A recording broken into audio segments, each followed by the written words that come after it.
am anti-immigrant, illegal, call ICE, send them all back, waiting across the Rio Grande. If you didn't hear what he said, I am anti-immigrant, illegals, send them back, call ICE. This is white supremacist talking point, right? This is what the left said. This is what all the Democrats said when the red states were saying, hey, we need to send them back. We need to close up the border. They accused everybody on the right, all the conservatives, the Republicans, the red states being racist, bigoted, that this is xenophobic, that we hate migrants and any type of immigration coming into this country. This is how the left frame all this. So according to their logic, this guy right here is spewing out white supremacist talking points.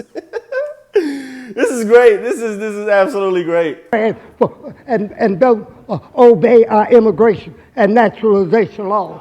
And to see another group come over here is disgraceful. It is un-American. And these rules that you have, the rule, who made these rules? When did our ultimate vote for these rules? When did the people have time to participate in making these rules? And one of you all came over to me, Mr. Blakemore, we got little children. What about the black children in the ghetto?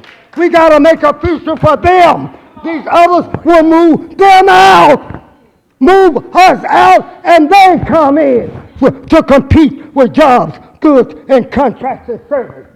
Historian Carl Anderson say that they have a negative effect on the black community.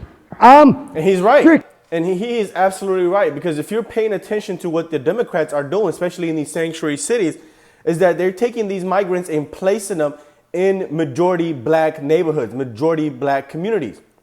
And they are the ones disproportionately being affected by this migrant crisis, because the resources that could have went to those communities who actually need them is now going to the migrants. These mayors, Brandon Johnson, Eric Adams, they're not sending these migrants and placing them in a affluent neighborhood. They're not taking them to where all the rich white folks live who pay these people bills, right? These are their donors. So they're not going to send it to their donors' neighborhood. They're going to place them in the black communities where they're the ones who can take the brunt of the destruction that's happening because of the migrant crisis. He's absolutely right. But it sucks because these are the same people. I'm sure this guy probably voted for Brandon Johnson. I don't know. I could be wrong. But he most likely did. And everybody that's in that crowd most likely also voted for Brandon Johnson too.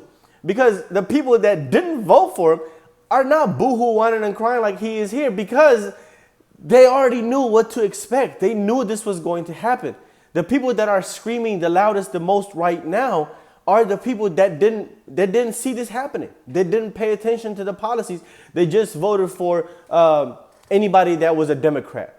And now they're finally having to live with the consequences of their vote. And now they're upset. And it's just, it's little too late. Like it's always too late once these leftists, these Democrats realize that what they voted for was complete destruction. And they realize it when it's way too late. Advocating for black people and call ICE on them. Trump, come in here, clean this mess up. The most corrupt city in the United States is the city of Chicago. And that's not my... Thank you, Mr. Blakemore, for your comments.